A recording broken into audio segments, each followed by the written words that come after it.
talk is called Righteous Being or Being Righteous. So I want to read you a couple of things. Charles Fillmore in The Revealing Word says, righteousness, a state of harmony established in consciousness through the right use of God-given attributes. The operative words being right use. It leads directly to eternal life. Truth working in consciousness brings forth the perfect salvation of the whole man, spirit, soul, and body. And righteousness, meaning right relation, is expressed in all his or her affairs. And so, wouldn't you like it if you knew you had the right thoughts, the right words, and the right actions in everything you do? That you could live fearlessly, knowing that you weren't worried about the outcome as long as you were doing what you absolutely knew to be the right thing in spirit. You know, it's imagine if no one would ever have to steal again if they knew they were abundant. Isn't that the coolest thing? I could tell you, I have this issue. If I weren't afraid, you'd yell at me. If it were okay if you yelled at me. And then we'll just work through it. So you go ahead and yell and have your reaction, and then we'll still be friends and like each other. You know, if we didn't have to fear retaliation. Now, that doesn't mean I should come up and tell you I don't care for your outfit. And it certainly doesn't mean you should come up to me and tell me that.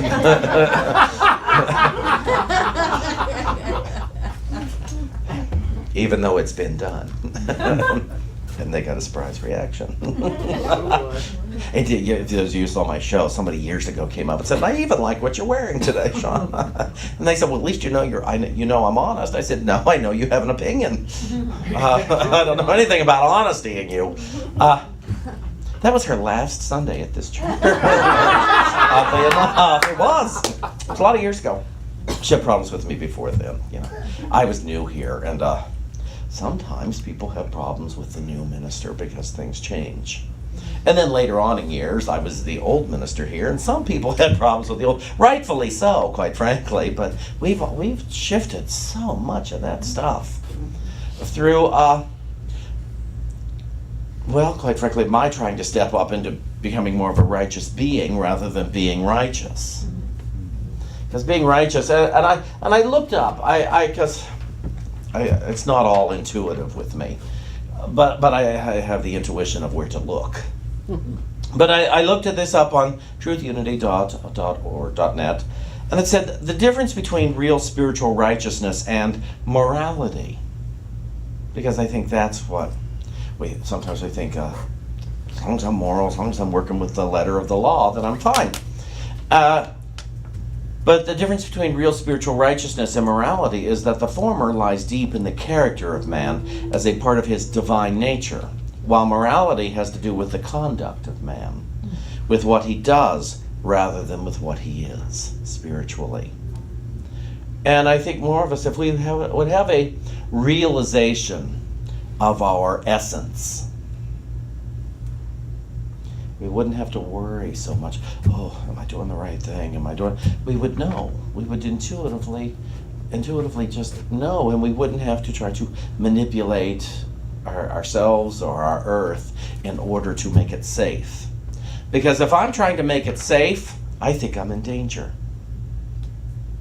And I realize the underlying thought from our words and our actions. And I am right there amongst everybody else with that. I go in and out of it. Some days I'm trying to make it safe without realizing, oh, I think I'm in danger. You know, when we try to change each other. So, you know, if I want you to be different so I don't have to be uncomfortable. And so, okay, Spirit, tell me the truth. What's really happening here? What's the underlying need here? What's the underlying desire? What is seeking to express through me, and am I resisting at all? However, it says here, it is possible to be outwardly moral without being spiritually righteous. However, it is not possible to be spiritually righteous without morality or right human conduct. So you cannot be spiritually righteous without being well behaved. A righteous person has the power to turn others to God. The power of awakening God in him or herself and others is possible only in one who lives in conscious union with God. Morality from a purely human standpoint may have no such power, and often, unwarned by divine love, can have a chilling effect on others. We have seen this occur in the case of those who follow only the letter of the Scriptures and omit the spirit that giveth life. In fact, I just wrote this week's Wednesday's newsletter about spirit or letter.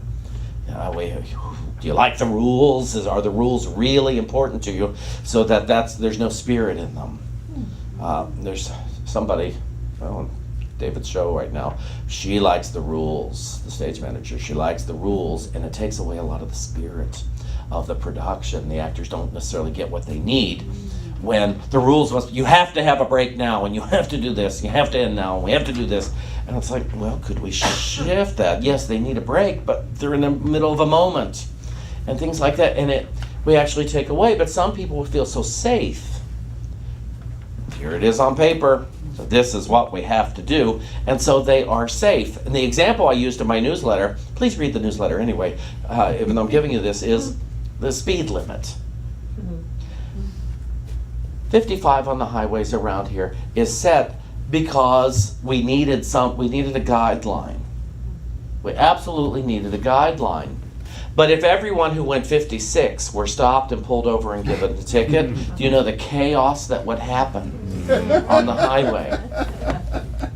So it's spirit, not letter. They're not pulling over. Now, as I wrote in there, my own judgment is I wish more who went 90 would be pulled over. But it's about the spirit. The spirit and knowing what is our intention for what we're trying to accomplish in this moment. Now this was written, and I just love this. A sense of logic is a fundamental constituent of man's being, and all minds acquiesce in statements of logical sequence. We all see the relation and unity of cause and effect, mentally stated, but because the realm of forms does not always carry out our premise, we fall away from the true standard and try to convince ourselves that our logic is somehow defective. The one, let me tell you of that one. If anybody ever says, well, that's all well and good at church, but in the real world, that's when you think your logic is defective. The one important thing that the student of spiritual science must learn is to trust the logic of mind. If appearances are out of harmony with your mental premise, do not let them unseat your logic. Judge not according to appearance, but judge righteous judgment. You may rest in the assurance that the principles that you mentally perceive as true of God are inviolate, meaning could not be changed.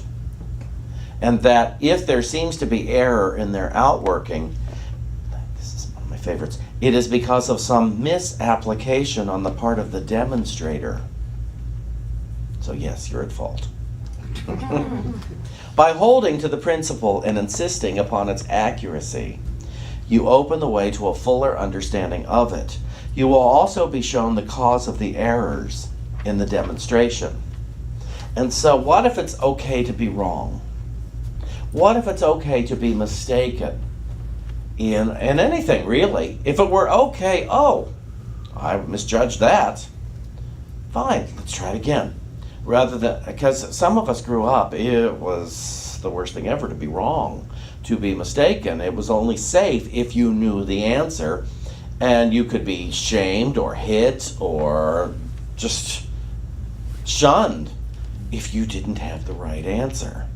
But now we've grown past that. Most of us in this room have reached an age where our parents are no longer need to be the deciding factor in our thinking.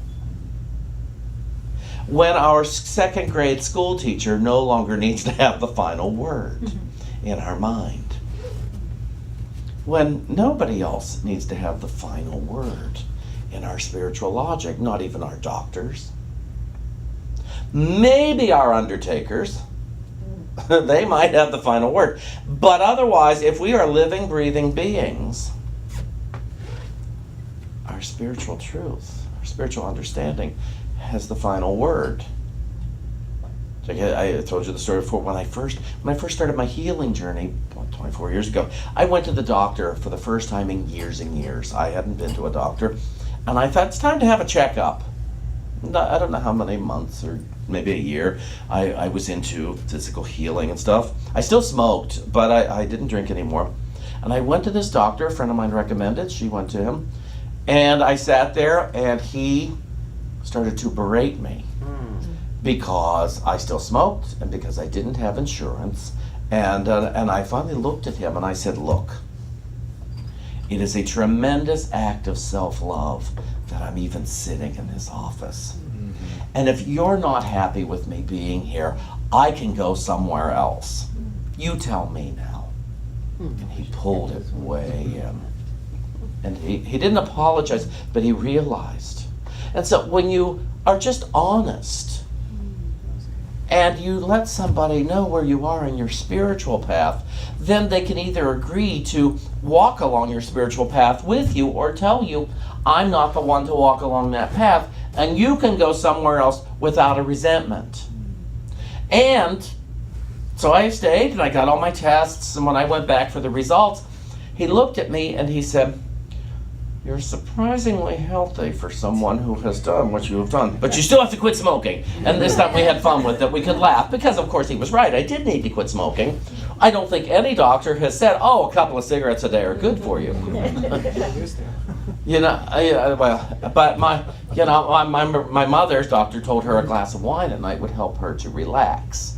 I'm pretty sure he didn't say after she got home from happy hour, but that's another. that's therapy. And so to realize, if you're living the majority of your life in self-love, according to your current understanding of what that is, then nobody else gets to have the final word about you and about your journey. We are all guides for each other, and if someone is the guide that says, I'm not the one to be on your spiritual journey. Now, conflict doesn't mean I'm not the one to be on your spiritual journey. Sometimes conflict is the one that needs to walk alongside of us so we can continue to make these choices of what we want. But conflict doesn't mean I shouldn't have what I want. It doesn't mean I shouldn't think what I want. It's funny, I looked up relationships in your horoscope, or your birth sign. And this morning I was reading David's and mine, and they were right on the money. They weren't necessarily nice, but they were right on the money. And we don't dislike each other because of how we are opposite. At one time we did because it was so confusing to us, because we thought we had found safety in who we were, and therefore I have to find somebody like me to agree with me all the time. And sometimes it's nice. Don't you love your friends who agree with you most of the time? Yes. You need those, but then you need somebody else who doesn't agree all the time, so you can see where you are misaligned, where you're not showing up as who you genuinely are. Now, if you can find someone to do it kindly rather than unkindly, it's even better. And if you can be the one who is kind when you're pointing out how we are different. David and I, what we discovered was that we both came from other relationships that had its rules and complete lack of boundaries, actually. But if they had worked so well, those rules, he'd have still been with that person and I'd still be with the other person. They didn't work so well, so therefore we parted ways with those. But years later, he and I found each other, and we had these rules we were trying to impose upon each other. And it took a couple of years, but once we put those rules away and created our own, we began to find harmony in our relationship. I know people together a lot of years who are still trying to impose old rules, maybe their parents' rules, their grandparents' rules. They saw a couple that were so sweet and so lovely, and maybe your grandparents together, they were together 58 years, 60 years. That's the relationship I want. Well, you don't know the inner workings of that relationship, quite frankly, and what got them to that point. But do you want to be with the person you're with? And if you do, quit trying to change them and start trying to see them. There's the difference between a righteous being and being righteous. Is to start trying to see each other and find the underlying thought in our conversations, in our behaviors. What is it we're trying to accomplish? What is it we're trying to do? When I read a couple of weeks ago about the longing of our soul, I am convinced we all want to know God. That's what it comes down to. We want to know God. So is He going to help me to know God or not? And am I going to help Him to know God? But when you and I go to lunch, oh, hello, I'm talking to you, Jim. Oh, yes. Don't throw me out here. When we go to lunch, we ran into each other at lunch last week, and we sat down together, and so we had lunch, the three of us. But our goal was to know God better, rather than to discover the absence of God. And when we get together, in one form or another, even if it's only on Sunday morning, our goal is still to know God better in you and in myself. My relationships help me to know God better so that I can behave in a more expanded way than I did before. And yes, I have a couple of friends that we get together to say other things about than God. We don't. Rarely do we get together to have a good chat about God. We have a chat about other things, and we laugh and we have a good time. But like Christina and I were talking about earlier, clearly we need to slip a couple other praise comments into that conversation so that we remember who we are. We have a longing of our soul. What's the quote I put in today's bulletin? I hope it's righteous. It's from the Revealing Word. A state of harmony established in consciousness through the right use of God-given attributes. And so, in your prayer time, are you willing to look at what it is you're seeking? I ask all of us to stop seeking money in our prayer time.